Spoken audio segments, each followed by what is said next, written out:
All right, we'll get started. Thank you all so much for joining us this evening, the second part of our program today, findings from Waadookawaad Amikwag, and that group's volunteer monitoring of the Line 3 pipeline corridor. In the years since construction, this group has been diligently monitoring the impacts on land and water from the construction of Line 3 and how it continues to impact the land. We'll be beginning with some introductions from the team, which is not on here, the folks that'll be speaking this evening. And then a video from Victoria and Jackie, both members of the team, sharing an opening, some context to set the tone for tonight, some discussion of their work and some of the history, the long history that has brought us to this moment. Laura will be adding some additional thoughts, particularly about the hydrology that Victoria and Jackie talk about. And they'll be turning over to the bulk of this evening's program, which is Q&A based on the discussion and the presentation that folks made this morning, sharing out more space for y'all to ask questions of the team and what you heard earlier today, or if you weren't able to join us, what your questions are about this work. We'll be taking questions in the chat. So once we get to that point in the program, folks can prepare to share their questions that way. And then towards the end of the hour, we'll be pausing the group to take action together. The Sierra Club, which was one of the co-hosts of this organization, is hosting an action that we'll take, calling on some of the regulatory agencies that could take action on this issue. And so everyone will be able to leave here tonight having taken action on this really, really important issue. We'll turn it over to intros from the team, and I'll just start briefly. My name is Hayes. I've been involved with the movement to stop Line 3 over the past many years in various volunteer roles, and I'm currently working briefly with the North Star chapter of the Sierra Club and their Beyond Oil team to help put this event on. And I'll shout out that Marcy is also on this call as a longtime volunteer leader with the Sierra Club and helped to plan these events. So I will turn it over to Waadookawaad Amikwag folks, and maybe I'll just call on y'all to keep it kind of going. And then if there's anyone on the call from Waadookawaad who's not presenting on the panel, but would still like to introduce themselves, you can send me a DM or raise your hand and I'll make sure you're unmuted so you can say hi. Laura, would you like to start? Sure, my name is Laura Triplett. I'm a professor of geology at Gustavus Adolphus College in South Central Minnesota. I do this work independently of my institution, and I serve as a pro bono scientist for this group's questions and needs. Wonderful, thanks for that. Ron, would you like to introduce yourself? Bonjour, Makade Underquote Indigenous. My name is Ron Turney from the White Earth Nation and part of the Bear Clan. I work with Waadookawaad Amikwag, and I'm a drone pilot. I work on the field and I gather evidence of environmental damage. Thank you so much. Dawn, are you in a place to unmute and introduce yourself? Bonjour, Kagayashi Indigenous. I'm Dawn, and I'm over here. I live in White Earth, but right now I'm at Fire Lake, the bridge. It feels good to be here, and I'm traveling home from Duluth. And I'm part of Waadookawaad Amikwag. I just fit in wherever I'm needed. Miigwech. Thank you. Jeff, would you like to introduce yourself? Sure, I'm Jeff Broberg. I'm a licensed professional geologist. I live on Dakota land in southern Minnesota and have retired from corporate life as a geologist and environmental risk advisor, and I've devoted myself to protecting water. Thank you for that. Victoria, would you like to say hi? Introduce yourself. Bonjour, and dinner way Morgan Duck, Jawani Mishig, Bungi at to go Ninatana, Shnabin, Victorian Indigenous cause, Nashimong, Miigwech, Indigenous cause, Jibwemong, Indigig, Kenny Mago, Yays, Migizin into Dame and go Benesi, Waba, Ganing, and Nindun Jabbar, and got you nung ish going ganing in the Aya. I'm Victoria McMillan. I'm first descendant to the Fond du Lac band. I'm a mother and a community member. I'm part of the Miigwech clan. I descend from many bands in Snobig territory, and I just help wherever I'm needed and however I'm needed, and sharing the knowledge that my people and my elders have shared with me. Miigwech. Other folks that are not presenting on the panel, but that might want to say hi. Jamie, would you like to introduce yourself? I'm good, Miigwech. And Jackie, do you want to say hi? Hi, everybody. Thanks for being here. Wonderful. And the only other person I saw was Deb. Deb, do you want to say hello at all? No worries if not. All right, we'll take the heart emoji as a hello from Deb, another team member.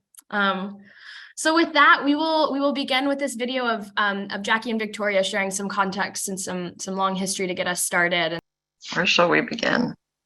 We get told this story every winter, the creation of Turtle Island. Many elders from all over Turtle Island have stories about how it was created.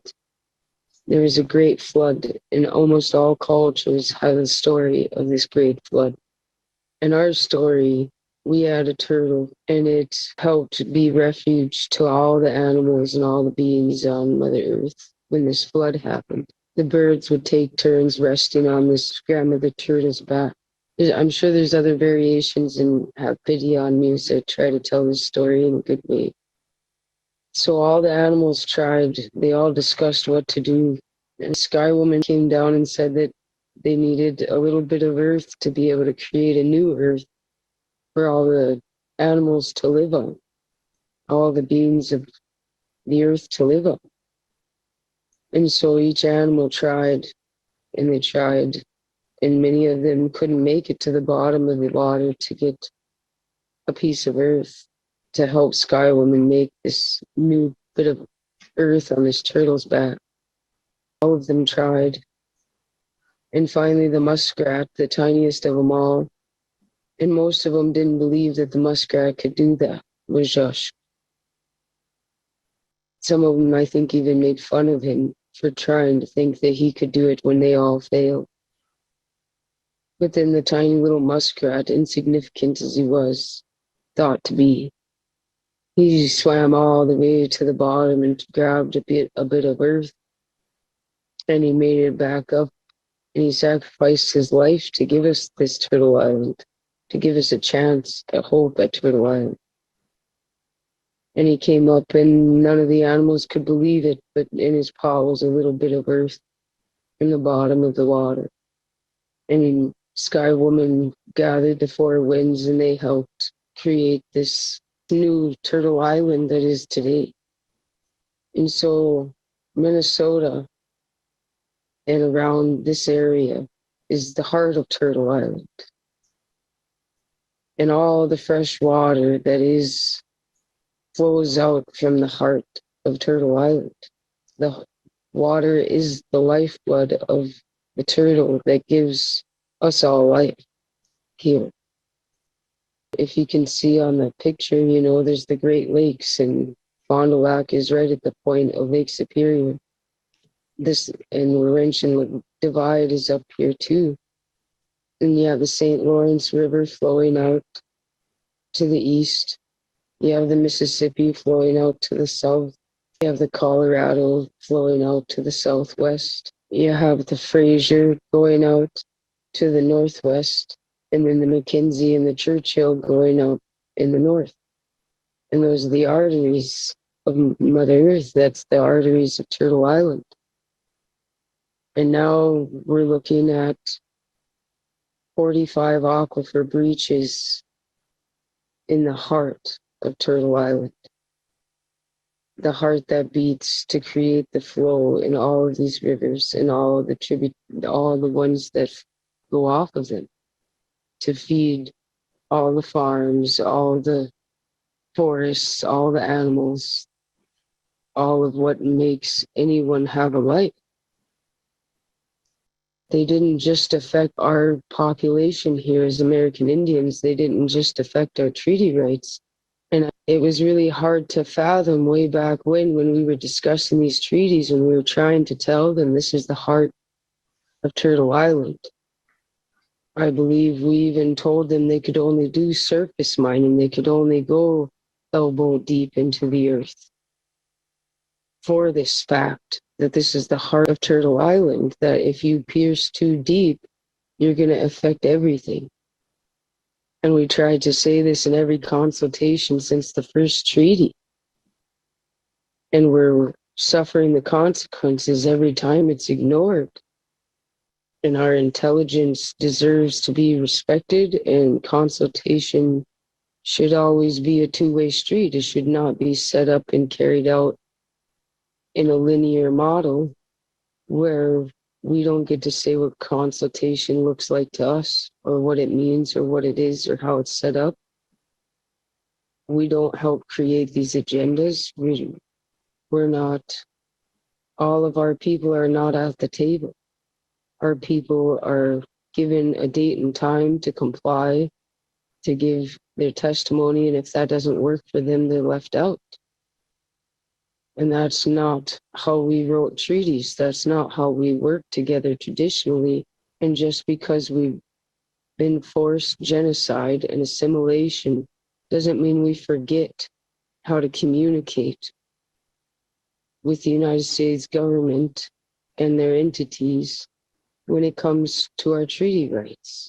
The education is lacking in our schools still to this day on what treaty rights are and how in history we have stood for them and how we have kept them. And it's not just for our benefit, but for the benefit of all the people on Turtle Island to have a right to clean water. Wow. Thank you, Victoria. I just really appreciate you and your willingness to share with all of us on the team and our greater audience and partners and allies for this webinar. I know how important this work is, but it's also really important to understand that we are protecting the heart and the lifeblood of Turtle Island and the waters that flow in all directions from here. A lot of our lakes are spring-fed lakes. The Mississippi is spring-fed. We're seeing the Mississippi going dry down south, and it's really frightening for there to be such a little understanding of the actual impacts that are happening, the little bit of barely information that's coming out. I think it's really important for the public to know that there has been drone data taken of all the line, and it's continuing to be taken, and that we're just trying to show the public what's going on because we don't believe any other entity is doing same or similar work. Otherwise, they would be reporting what we are reporting. Being witness to these aquifer breaches and really seeing and feeling what it does to those landscapes, those wetlands, those waters as they move through, like it helps remind me of the great importance to protecting the natural flow and protecting the heart. I think it's terrifying how much Indigenous knowledge has been ignored when, if it was heeded and if science was put to proving it quicker, how much more we would all understand and be able to respect things. After coming home to the reservation, learning from all these various elders our ways of doing things, it's a work in progress. But the more that we unveil about our history and our culture, the more we realize how quite intelligent we were and we are, and how the way we did things was in a way that we were working with the environment and never taking more than we needed.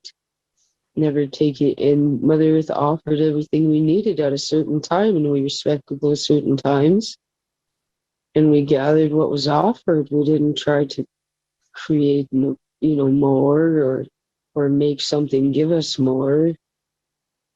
We just worked hard to gather what was offered in a respectful way. Yeah, I appreciate that, Victoria, and that idea. And I think the greatest is working with Waadookawaad Amikwag has been, there is tribal consultation. There is natives and non-natives working together, trying to figure out what's happening on the land and trying to educate others about it. And I think what we're doing together is a really good start, an example that needs to be going on more often, is to be open-minded and inclusive. and educational. And I think that's core to our purpose as Waadookawaad Amikwag. Oh, that was beautifully said. There's nothing I can add to those words, Victoria. Thank you. Thank you both so much for all that you shared. I know that Laura was going to maybe add a couple of additional thoughts about the watersheds and the way that water intersects in this place. So I'll turn over to Laura if you do want to add a few moments of additional reflections on. I'm going to keep it very short because I really do want time for Q&A. I'll just raise 2 points that came from what Victoria said, that I do want to remind everyone that Red Lake and White Earth Nation did submit detailed comments and concerns about these kinds of issues arising. It wasn't just, me and a couple other people. It was actually in some of those early permitting documents that there were these concerns.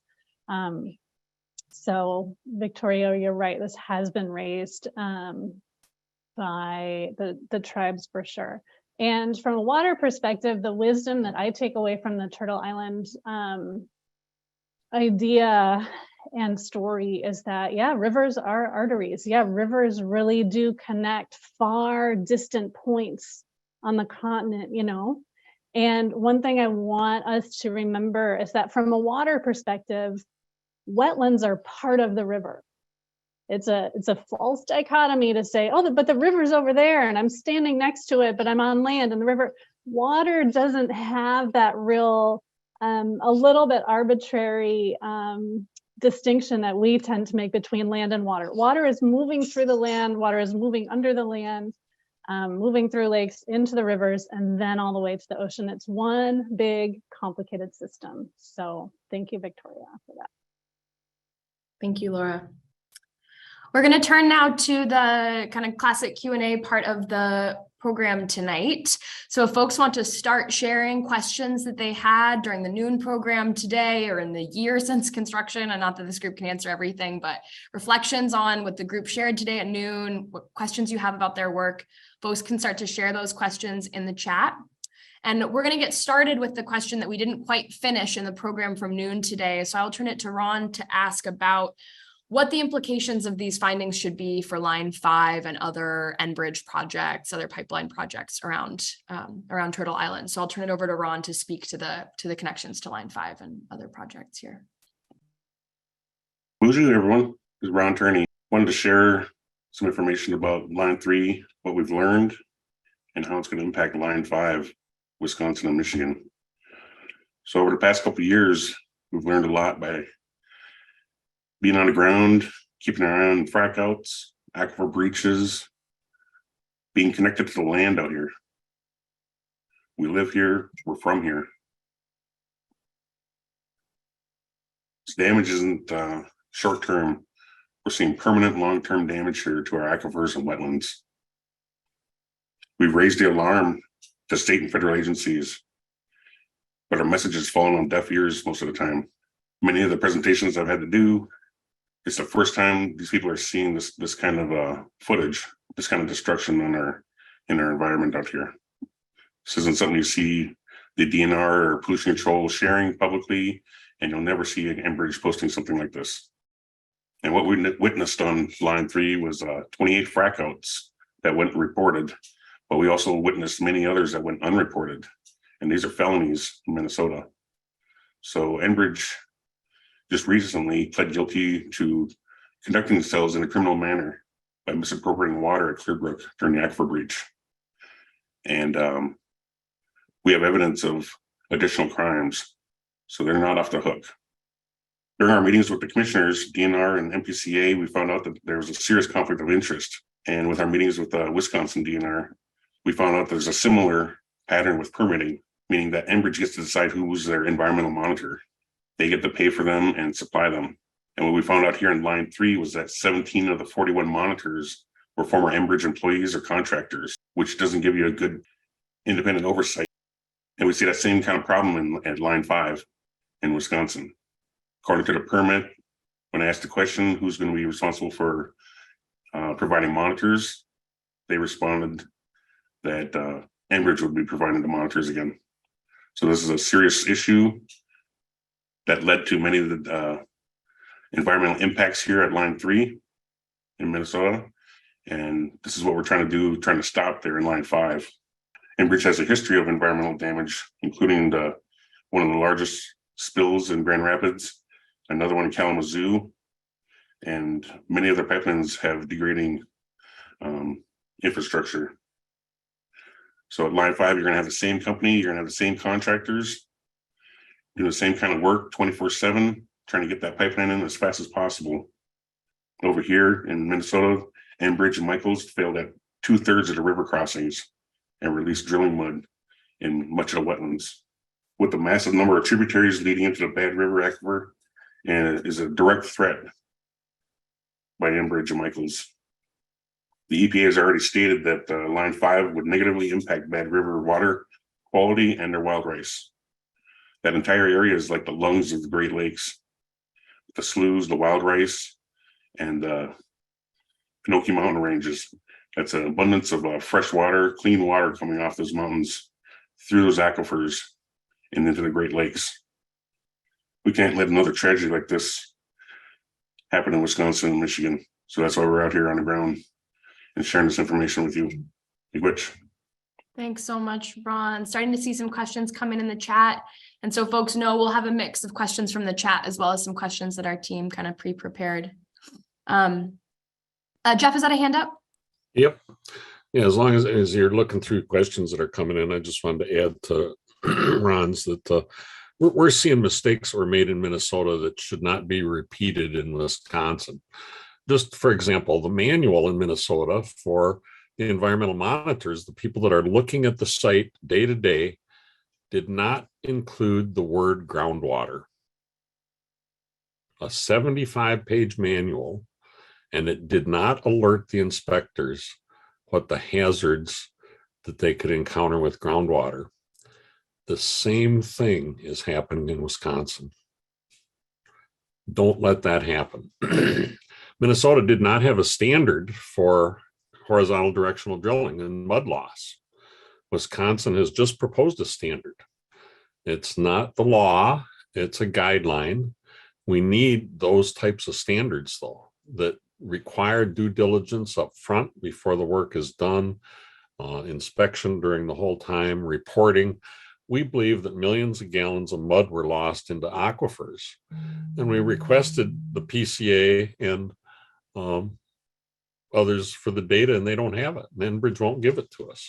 So let's go on to questions. I know you got some lined up now. Thanks. Thanks for that, Jeff. We'll start with a question from Mark in the chat. Asked, how can these findings be made available in a summary as an organizing tool to stop Line 5? And then thanks y'all for the critical work. And I'm curious if y'all want to share out at all about ways that you plan to continue to make this information and your findings available to folks moving forward. I can field that if other team members aren't ready, but we have lots of plans. I'm Jamie, sorry, I didn't introduce myself, but I'm a metallurgical engineer working with the team, and I'm kind of the cat wrangler, but mainly we're looking at a lot of different possibilities, but one of the ways to keep people informed is by going to our YouTube channel, and we're looking at starting to create podcasts that will help keep people informed as we find new information. You should realize this is just the tip of the iceberg of the things that are possible to find out here and reveal to you. So there's going to be plenty of data moving forward. Thanks for that, Jamie. Another question that was asked in the chat, and now I need to scroll back and see by who. Laurel, maybe if I'm pronouncing that right, asked what avenues of current direct action and legal action are supported and needed by elder leadership on this. They're based in the cities and wanting to know how to most organize to support y'all's work. So if anyone on the team wants to speak to what avenues of action and advocacy you're currently taking and how folks can support that work. Is that a question for Dawn maybe and Rise? I think that's more of a question for like Jamie knows all the letters we've been sending out and who we've been contacting, how many times we've raised the flag and asked for some attention on this? And then how can they further support those efforts? I think that's what I heard. Yeah, maybe if Jamie, you want to share a little bit of that background on the letters and advocacy y'all have done, and then I think it would be great to hear from Dawn about some of the vision for where this organizing goes next in your mind, and the stuff that the Rise Sisters want to keep working on. Yeah, I'm sure anyone on the team, except Jeff, maybe, who came in about a year ago. I mean, we've all been working on this. I'm in a butter on the project, and I received a letter from Enbridge in 2014 saying they were coming through the neighborhood, and that's when my work began. And I know a lot of people have been working on this for over a decade. So this isn't something that we haven't tried to express to agencies, to the PUC. I mean, when you look just at the project in the beginning, there were 68,000 comments against this project, and just a couple thousand that were for. And I did analysis of the inputs, and the majority of the inputs that were pro pipeline were pre-printed cards that Minnesotans for Line 3 or other grassroots groups that Enbridge created put out to promote their project. I don't know if any of you watched, but you could see at the events, we have a great Stop Line 3 bus that Owen Small drove around all over and still does. And Minnesotans for Line 3 had a fancy, really pretty bus with all kinds of fancy stuff on it. I mean, people don't make the kind of money that's necessary to buy infrastructure like that without big money in their pockets. So these grassroots groups that were funded by Enbridge really ended up getting a lot of the narrative, as we were having scientists and Indigenous people who know this land, local residents who've lived here for generations, asking to protect this place. And we've done everything we could. PUC hearings, contested case hearings. Laura Triplett was one of the expert witnesses in the contested case hearing against the MPCA. We took our case all the way to the Minnesota Supreme Court, who denied us a hearing. And now we're being proven right all across this corridor. And it doesn't give us any any good feeling to know that we're right, but it gives us hope to see as many people showing up in this presentation as are, that some people care, and that maybe we can do something to stop this madness. Miigwech. Yeah, thanks for that, Jamie. And y'all have continued that advocacy, right? Doing engagement with these regulatory agencies, calling on action and further support of the monitoring. Yeah, Jeff, and then I would love to turn to Dawn again to hear from the Rise Sisters about some of the next strategy. We mentioned this morning some of the actions that we're pushing for through the state, the memorandum of agreement with the state agencies through the AG and the Minnesota Department of Natural Resources and DNR. And we have a lot of detail in there about how an investigation should move forward to reveal all of the damages, the comprehensive review for the entire line. We don't know if the state has the capacity or will to do that, but we do know that the federal government, the Corps of Engineers, has a unit that just specializes in that. They specialize in construction damage so that they assess and avoid future problems. So Betty McCollum and our congressional delegation is asking them to move forward. We need pressure on our political leaders now to make sure that's moving forward. We'd also like to see some hearings in the Minnesota legislature. The election's over. They have usually January is a slow time. We want them to hear what you people have come to see. And we want to move this to the Public Utilities Commission as well and put it in their docket. They're the ones that approved the line. They need to understand the mistake that was made and the lack of due diligence that they allowed to occur on the line. Thanks for that.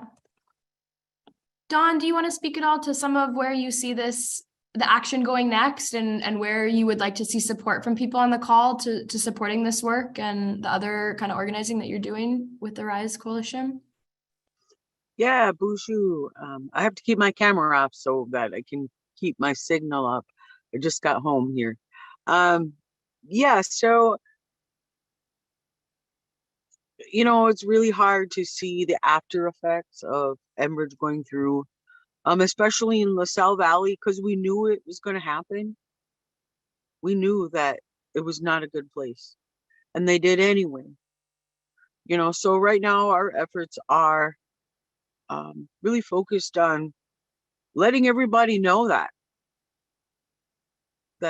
yeah, we tried to tell everybody, not a good idea. Worst place where you put a pipeline, Minnesota, the land of water.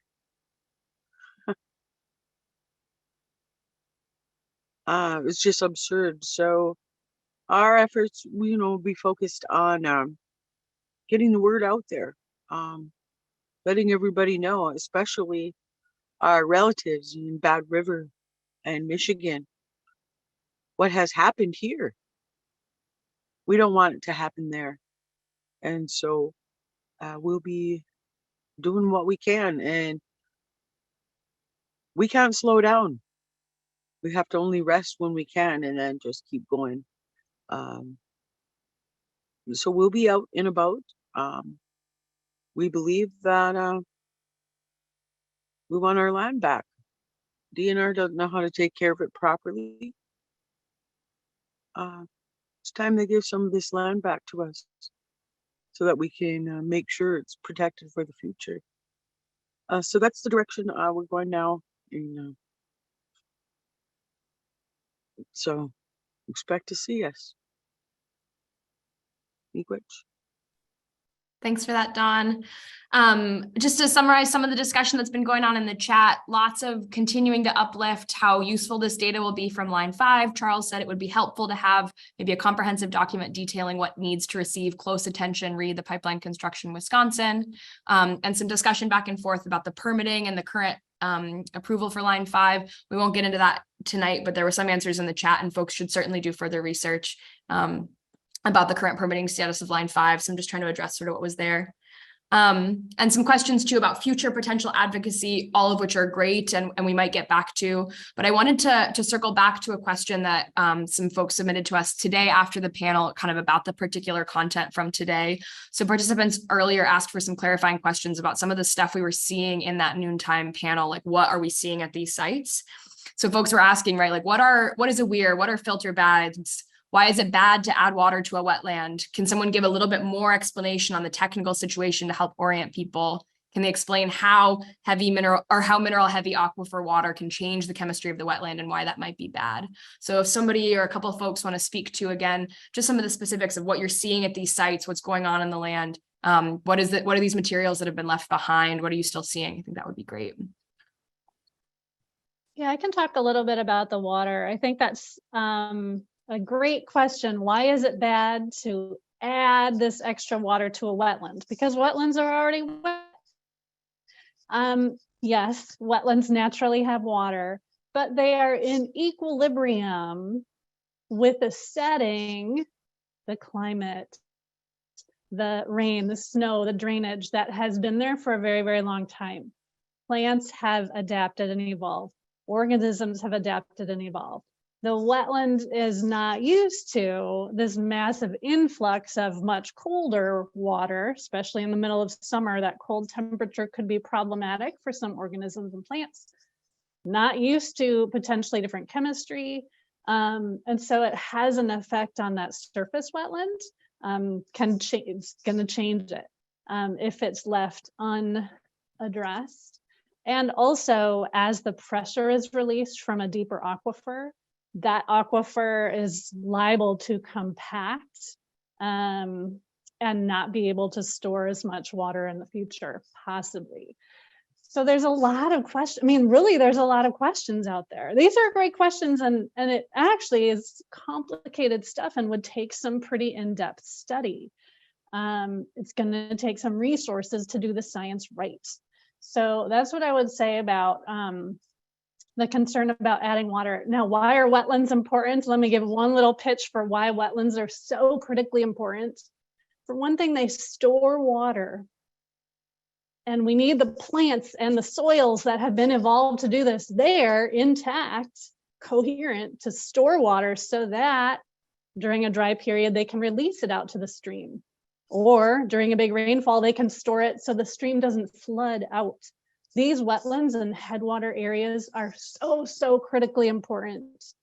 And while it's easy to say, just chop through that one and get rid of that one, we in Minnesota don't know how many we can lose before that Mississippi River is going to be really, really changed and impacted. So that has been our concern from the beginning. There's a lot more I could say about wetlands. I'll stop. Thank you, Jeff, for raising your hand. Jeff, please. Well, I wanted to add that it's not only adding the water, it's the chemistry of the water that's coming out. The pictures you saw in the video this afternoon of Moose Lake, you saw this red flocculated material that accumulates where this water is flowing. That means that water in the subsurface has no oxygen in it.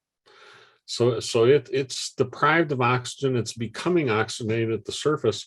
That changes the life for a lot of organisms.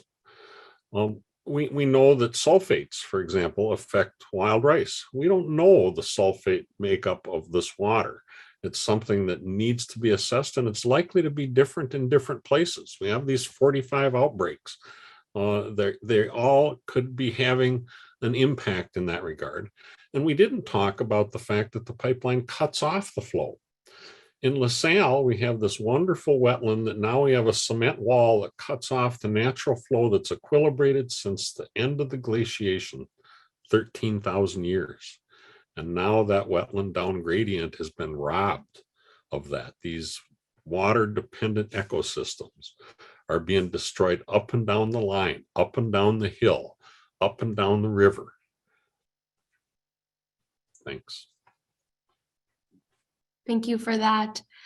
Again, there were some really particular questions, both from Tess and Noreen about particular interventions that this group could maybe take or areas of action. And I think we'll make note, right, of like these specific questions. A recent question that I wanted to shout out that now I lost, I copied it over. You have volunteers working hard and pro bono, but there must be expenses. Is there a funding source, or how can we direct folks to share resources? We can get a couple of links to that, to the funding source. And I was curious if anybody wanted to speak a little bit to the kind of extent of volunteer work, because I know that's a number that you all have been thinking about lately, the time that you spend in this volunteer work. And as folks are answering that question, I'll work on pulling some links together for places that folks can direct resources. I'll answer, this is Victoria, I'll answer some of the funding situations. There's a lot of mileage that goes in, and I'm not sure that all of it is reimbursed. So a lot of this work is not reimbursed to people. But we at Rise Coalition have gotten some grants, one from the Tides Foundation and one from the Green New Deal Network. And those help support our work and also help with purchasing the drones, getting the drones out there, like that whole flyover that they did end to end on line 393. That was helped pay for by those grants through Rise and through the Tides grant. And then there's water testing. So the supplies and the testing have all been helped with grants that Rise has applied for. And then I'm sure that other people can speak to the other ways that we're being supported. Mm-hmm.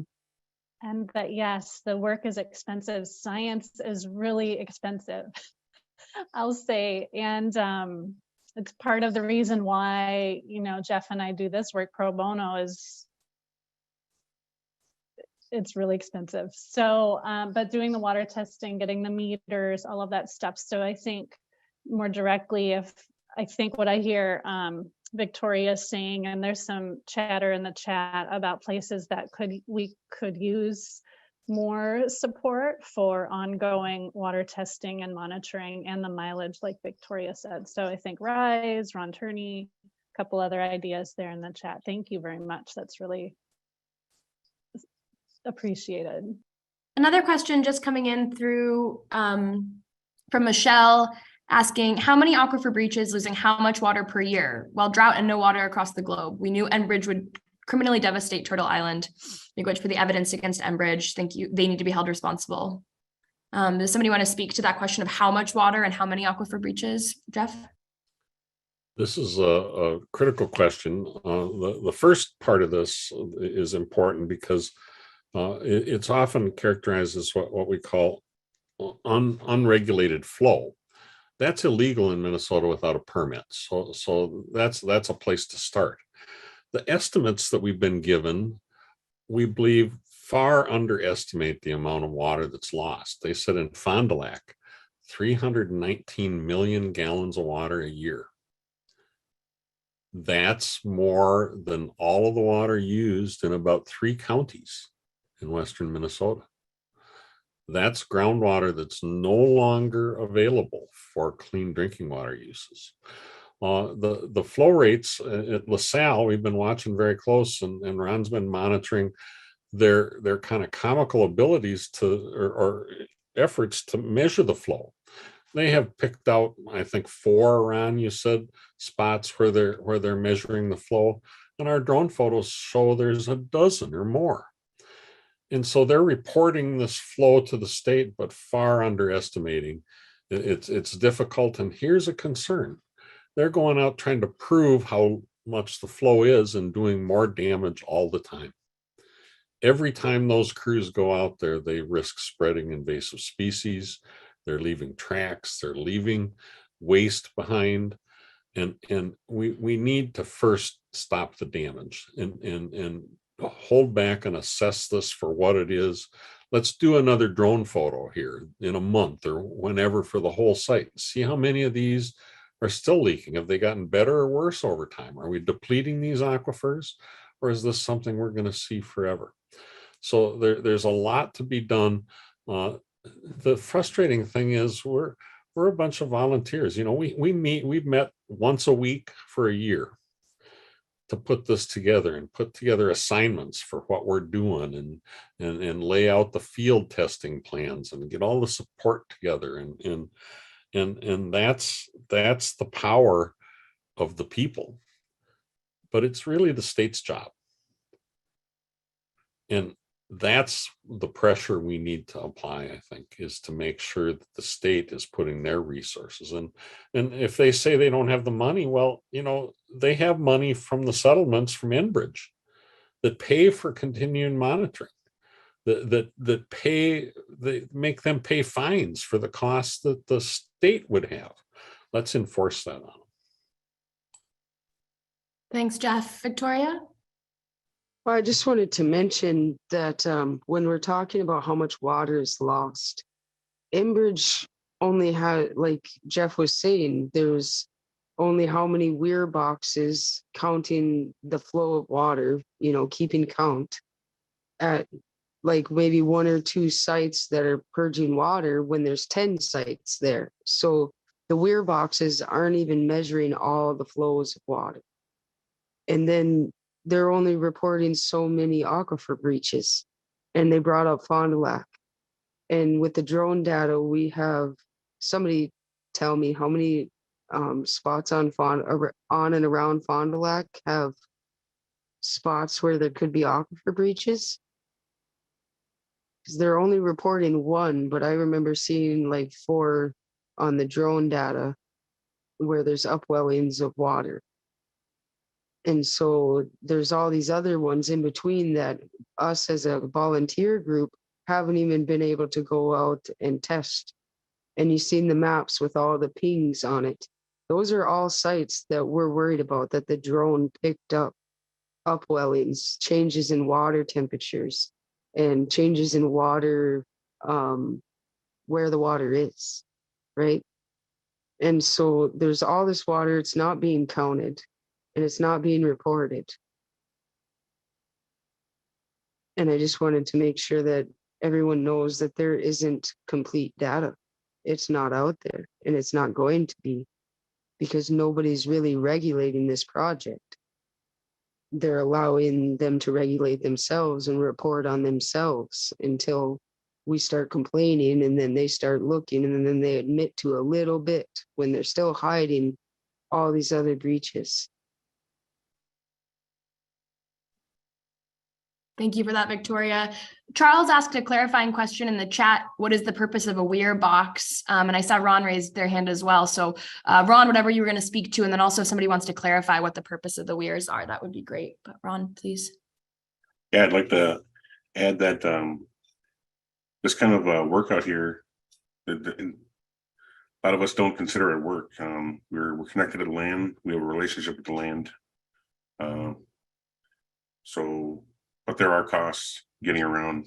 All last year, I would have a 250 to 300 mile daily route to monitor HDD locations ranging from Shell River to LaSalle Valley to Campfire Lake up to Red Lake, treaty camp, for the crosses up in Thief River. So I had a daily route, there's costs that add up, wear and tear and vehicles, wear and tear on myself, I put this group and this purpose first, we sacrifice a lot out here, this group. I'm very proud of them. And to add to Victoria's comment about Fond du Lac, our thermal flyover identified 10 emerging groundwater locations just around in between Floodwood and Superior. There's 10 locations that we pinged. And when I went out there was 4 of them covered up, and then I called them Band-Aids. Enbridge, when we announced we were going to do a thermal flyover last year, Enbridge caught on and they did one as well. They hired another outfit to perform this job. So they were looking at the same data as we were over this past year. And when we get out there on the ground, you can see where they've been scrambling like mad, trying to fix the damage they caused across Minnesota. When I show up on site, they run to their trucks, they drop their tools, they're gone within a minute. When I go out there, I take more people with me the next day.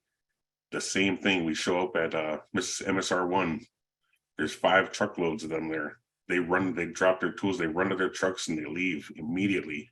I was like, if someone's conducting themselves in a proper manner, I don't see why 5 truckloads of men need to drop what they're doing and leave the area immediately. This is a company that's proven them they have a history of not reporting their failures out here. As you see with Clearbrook, where they had to admit that they failed to report this. We have Frac-outs that went unreported at MSR1. We walked that easement with the U.S. Army Corps, Jamie Pinkham, with regional staff that day, and along with 20 other water protectors. And we were shown Frac-outs that were covered up with green sandbags and fresh marsh. You could pick it up like sod. So this is evidence of felonies out here. Minnesota statute 6009.671, So we're pushing for increased protections, increased restrictions on this drilling mud entering our waterways. We witnessed a massive fish kill at MSR1. We witnessed drilling mud fluids 12 miles downriver in our wild rice beds. Some of our water testing, came back at a pH 9 coming out of artesian springs. Wild rice can't live in anything higher than a 7. We saw conductivity levels 50 times higher than normal, and turbidity levels 9 times higher than normal than from upriver. The fish were their gills could be just clogged. They started developing sores, and then a couple weeks later they were all gone. It was pretty sad. And then the beavers, the ones who were out there helping, we saw them building dams upriver and downriver from these Frac-out locations and laying out red willow, and that's one of our medicines. They're out there trying to clean the water for all of us, so we need to help them too. At this point, we are going to pivot to the taking collective action that I had mentioned at the beginning. That said, we agreed earlier that we would be willing to stay on for an additional 15 or 20 minutes after the hour for folks that would like to stay and ask any further questions. I know there were lots of great questions asked in the chat that we didn't get to. There's so much great discussion. There's questions that need to be asked, but that this team are not experts on, like the insurance piece and the divestment piece. Like, there's so much here. So thank you all for your engagement and your love that you've been sharing in the chat. One thing that I'll just say before we turn to action is that we will be sending a follow-up email to everybody who RSVP'd for today with links to both of the recordings, with follow-up resources where you can learn more about Waadookawaad Amikwag, with places that you can support them and their money with funding, with action, as well as some follow-up resources about Line 5, trying to answer some of the questions that folks had about where is Line 5 at in the permitting process, how can you take action, what's going on in Michigan and Wisconsin. So I know there was a lot moving in the chat, and we'll try to address some of those questions with a big email to everyone afterwards. So I just wanted to name that. But now I would like to invite folks to take a little bit of action. So first I'm going to share just so folks can know what they'll be looking at. As we've talked about, one of the key pieces here is that this team is all volunteers and has been doing this regulatory or this monitoring work, entirely on their own without really significant collaboration or support from the state. And they have been asking for a long time for some of these key regulatory agencies at the federal and the state level to take action. And so as this event was a partnership with the Sierra Club is hosting on their website a petition that you can see here that I'm going to share around for folks to sign today, calling on federal agencies to hold Enbridge accountable for the destruction on Line 3 and to more seriously take up this monitoring and to more seriously enter into dialogue with citizen scientists, with frontline communities, with Anishinaabe communities about what work still needs to be done. So if everyone can take a few moments here as we conclude our call to add your name to this petition, to call on those agencies to take action. That's one way that you can respond with action today to everything that you've heard. So I will share this link in the chat. I'm going to encourage everyone to actually open it right now on their computers, take a few moments to sign. And then, as I said, we will reconvene for more questions, I believe, but I'll check in with the team to see how folks are feeling. Let's for sure take a moment to fill out that action. Thank you all so much for doing that, and for folks joining us today. Thank you. Wonderful. Thank you all again for taking time to fill this out. Again, in a few moments, if folks want to stick around, we'll turn back to answering at least a couple more questions to conclude the night, even though it's been a long day. So take another moment to fill out the petition. If folks need to leave for the evening, we understand, but we will stay on for another 15 minutes or so just to answer a couple more questions. And if folks want to share more questions in the chat, they're welcome to do so at this point. And yes, seeing a question in the chat from Dory, asking if we can send this petition out over email afterwards, and we absolutely will send this out. So folks, if you're having trouble opening it right now or want to fill this out at a later time to read the language more closely, we absolutely understand, and we will send it out afterwards as well. Give folks just one more minute. Looks like many people have stayed on the call, maybe for Q&A, so we will hang out for those few more moments. And seeing, yeah, Jamie, you have your hand raised. Oh, yeah, I just wanted to say, I know we said it earlier in the noon webinar, but we cannot say enough about the folks who have come before us and gotten us to this place where we are. Every one of our team members has a long history of protecting water, and we all come to this in different ways and from different backgrounds, and all with a love of life, which depends on water. So we really want to, I know there's a bunch of people in this room who have done a bunch, including the wonderful woman who brings pastries and good foods to us when we're out in the cold in Duluth. But and there's a million of people like that. So thank you all for your support, and yeah, continue to share this with friends and family and let people know what's going on, because we feel that this is a message that people would really be disturbed by if they knew it was happening. And I think that's why Enbridge doesn't want to talk about it, and they don't want the state to talk about it. If you notice in the reports that they did on the enforcement action, there aren't any pictures. They don't want us to know how horrible this looks. We want you all to know how horrible this is. It's devastating to us finding this damage. So we'll turn back to a few more moments of Q&A before all of our presenters drop down for a long, well-deserved night of sleep after this long, big day. I personally spent all day doing this event, the two parts of it. So I know we're all ready to call it an evening. There was a question from Charles in the chat asking, where is Enbridge vulnerable? How can they be defeated? And I know that that's like a big and thorny question and that no one has a perfect answer, but I'm curious if anyone wants to speak to that at all, and if not, we can return to some of our kind of other questions too. Yeah, Jeff and Victoria. I think we need to look at it in two contexts. One is in Minnesota, and here we think they're vulnerable. Have they been telling the truth? Are these sites really finished? Are they settled? And if the answer is no, they could be on the hook for permits forever. Forever. These are the sorts of permanent damages they said wouldn't happen. And you know, if you have to get a water permit, for example, you have to report your annual water use, right? This is not a trivial thing. They're also in the future, I think, particularly vulnerable with Line 5. And I think, just like I mentioned in a note, just through the financing industry, the insurance industry, they can't get insurance anymore. They have to be self-insured. We've heard banks saying they don't want to fund these sorts of things anymore. And really keeping on the message of decarbonizing our entire economy so that we don't have to face these threats from petroleum. So there's a lot of places. It's interesting. We know that they're feeling the push in their press release after the settlements. They said, "Oh, there's people will never satisfied. They'll never go away." Well, that's us, and it's because of the water. Thanks, Jeff. Victoria? Yes, and it is because of the water, and it's because Anishinaabe people, since the time of contact, have protected it.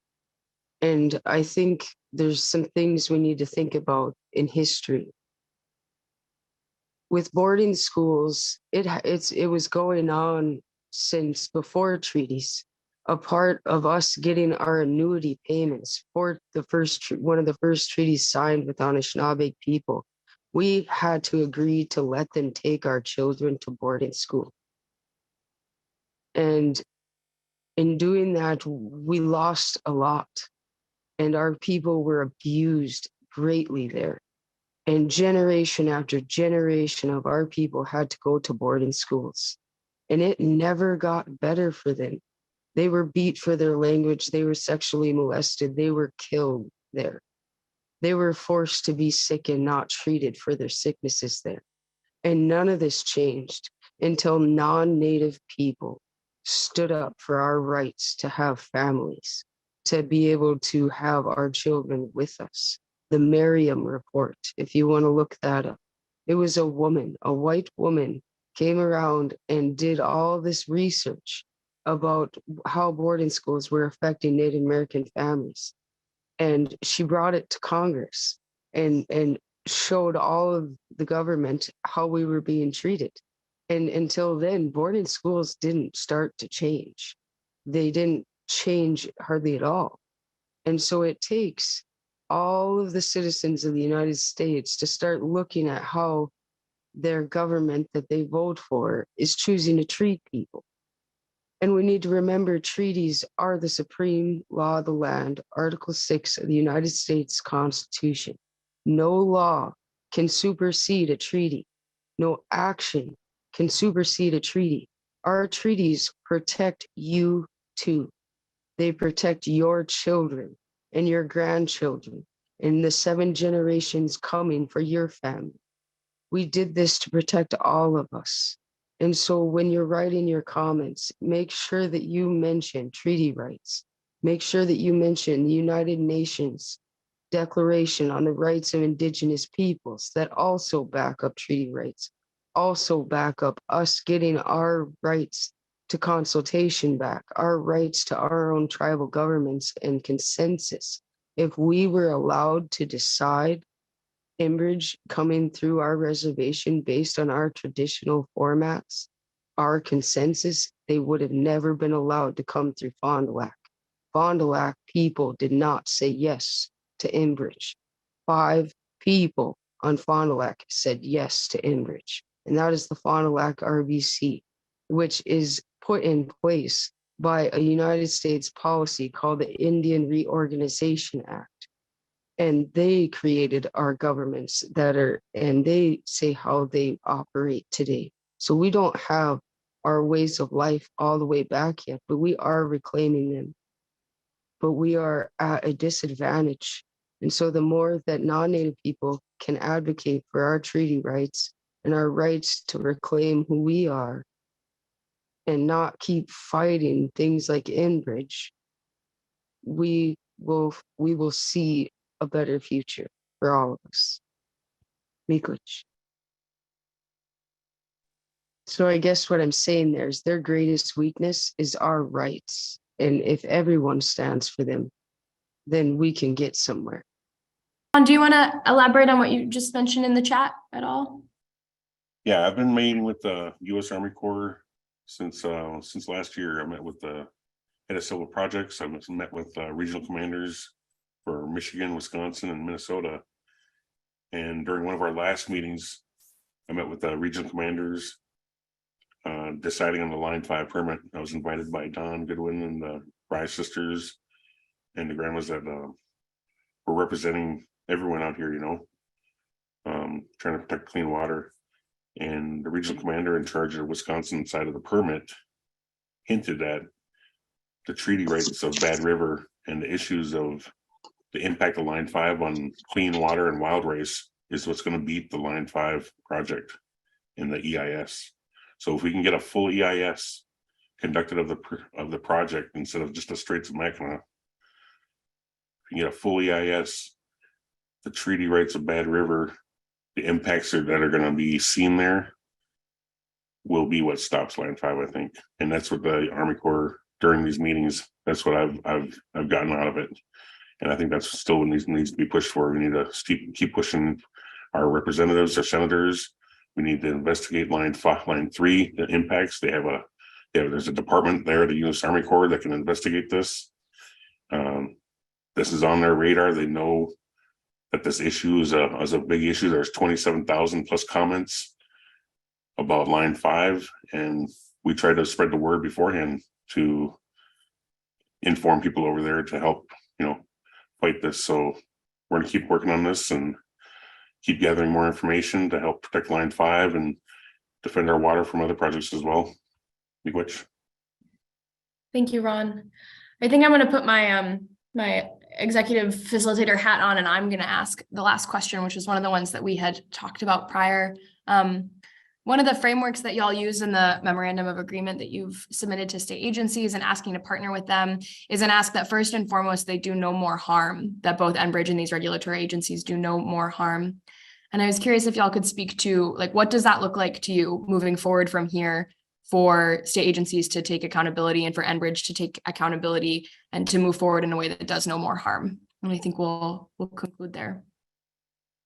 I think it's more than time that they do their own drone research. I think it's time that the state has the funding and they need to start doing what we're doing, and they need to partner. They need to partner with the citizens, with us or with Sierra Club, with all of us. We need active daily reporting on the issues of the attacks on Minnesota and Wisconsin and Michigan with Enbridge, because this is a national security issue, I think, greatly, because these are pipes running next to natural gas pipelines, and our corridor on Fond du Lac has 9 pipes in it.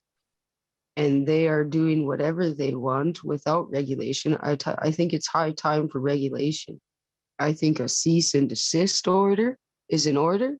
I think the state can hire other people to come in and help figure out what to do. But I think there's other science out there of leaving things to the land to get fixed, because some things we can't fix. So we're going to make them worse. So lots of cooperation, sharing out, and just a cease and desist. They've done enough, and they've been lying the entire time. That's how I see it.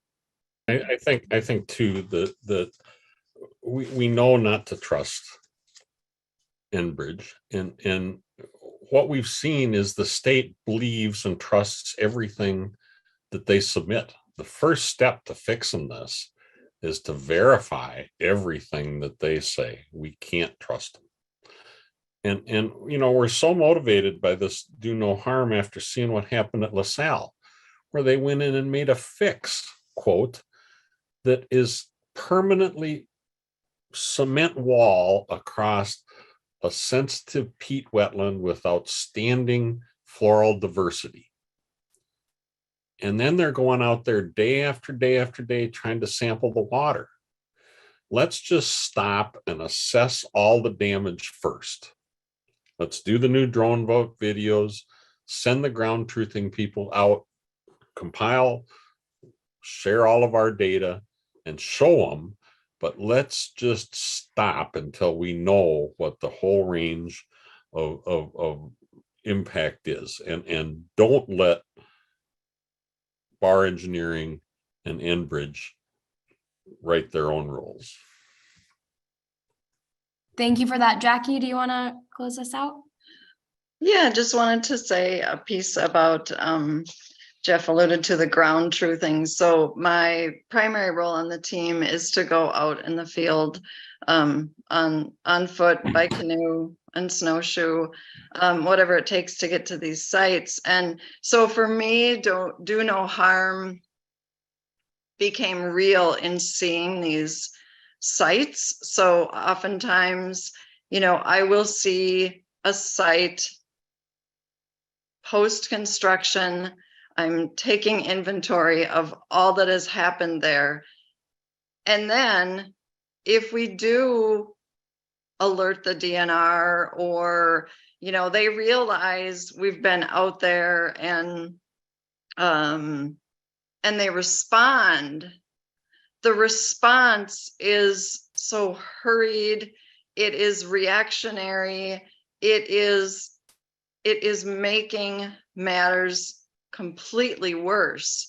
And so on the next visit out, I see the things that have started healing, and all of that is taken away. They've reconstructed yet again another timber road. They're putting more pressure on those wetlands, the heavy equipment. And so for me, do no harm is very real in terms of what I see out at these sites. And it's hard enough to witness the first time. But then if you keep visiting a site and you realize they're trying to remediate something, recently I just witnessed more trees cut down, and so do no harm means, just like Jeff and others are saying, like, stop. You didn't know what you were doing in the first place in these wetlands. Now you are trying to fix problems and you don't know what you're doing. And so I just offer that as a perspective from what I see on the ground. It is so hard to see a place start to come back to life and then just see it. I and other field workers, like, we walk so gently into these spaces, and then to just see this disregard. So that's what it means for me in ground truthing and on the ground. Thanks. Thank you, Jackie. And we'll go to Ron for a last reflection on this, and then we'll wrap up and call it an evening. Thanks, Ron. Yeah, Miigwech, I'd like to touch on Jackie's comments and about doing no harm. What we witnessed on the ground out here is Enbridge and Bar Engineering conducting themselves in a manner that's, they're bumbling around out here. They didn't understand the geology firsthand. And when they report a breach, and the next day they have a remediation plan for Fond du Lac, for the water to be sent northeast down Lost River. They cleared the beaver dams for 12 miles downriver to have the water sent that way from this breach. Now, during our thermal flyover in November, it shows all that water going southwest in a dead fish lake. It's a wild rice lake. And Victoria says there was no wild rice on there this year. Wild rice is very susceptible to water levels, as well as conditions with pH and other sorts. So the effects are pretty tragic sometimes. People depend on those lakes for livelihoods, for food. Our treaty rights protect that. We see it out there at La Salle Valley, there with that dam they put in. It's an underground dam, 600 feet long, 30 feet high, and the entire area has been liquefied. It looks kind of dry on top, but you fall through. I went in over my knees, and I'm lucky there was people there with me. Otherwise, I'd still be out there. I got stuck. It felt like 10,000 pounds pulling on my leg when I fell in. And it's pretty dangerous now. So that's why I call that place a safety hazard to the public. There's public land out there. They've created a huge hazard. And these places are pretty remote, you know. You got to walk miles into the woods. You got to pass private property. Sometimes you have to fly over private property. You have to fly in from an easement or a lake access or something. So, you know, we operate in a way so we're not trespassing.